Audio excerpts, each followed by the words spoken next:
kesempatan kali ini saya akan memaparkan tentang bagaimana ASN dapat menjadi seorang yang smart dan juga perannya di era yang serba digital ini.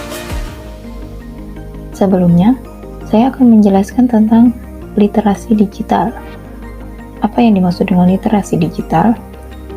Literasi digital adalah kemampuan untuk mengakses, mengelola, memahami, mengintegrasikan, mengkomunikasikan, mengevaluasi, dan menciptakan informasi secara aman dan tepat melalui teknologi digital untuk pekerjaan yang layak dan kewirausahaan.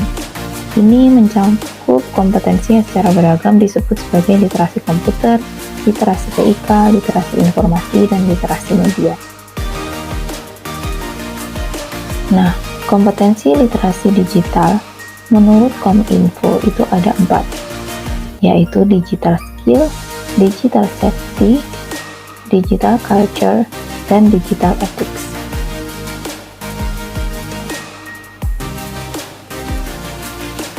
Selanjutnya mengenai etika bermedia digital.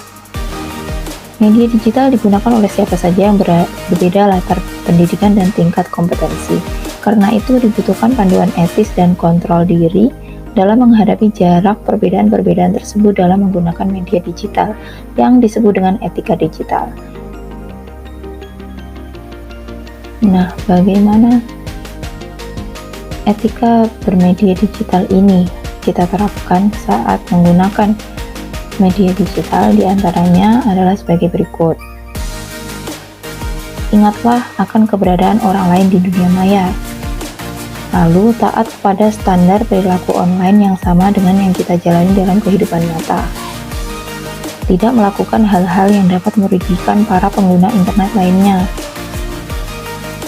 Juga bentuklah citra diri yang positif.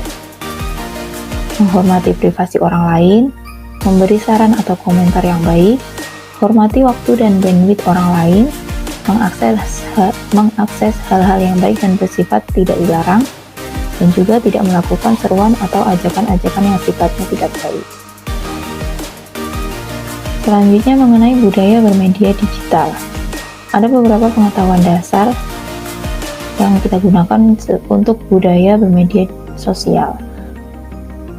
Antara lain, ada beberapa pengetahuan dasar yang kita gunakan dalam budaya bermedia digital, yaitu pengetahuan dasar akan Pancasila dan Bhinneka Tunggal Ika sebagai landasan kehidupan berbudaya, berbangsa, dan berbahasa Indonesia.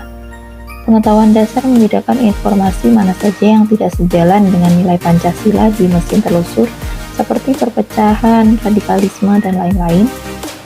Lalu, pengetahuan dasar menggunakan bahasa Indonesia yang baik dan benar dalam berkomunikasi, menjunjung nilai Pancasila dan Bhinneka Tunggal Ika, dan juga pengetahuan dasar yang mendorong perilaku konsumsi sehat, menabung, mencintai produk dalam negeri, dan kegiatan produktif lainnya. Selanjutnya, kita juga harus memperhatikan tentang keamanan bermedia digital. Apa saja pengetahuan dasar yang perlu kita ketahui? Antara lain yaitu fitur proteksi perangkat keras, seperti kata sandi, fingerprint, dan lain-lain untuk memproteksi identitas digital.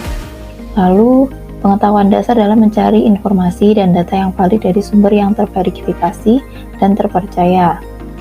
Kemudian, pengetahuan dasar dalam memahami fitur keamanan platform digital dan menyadari adanya rekam jejak digital dalam memuat konten sosmed.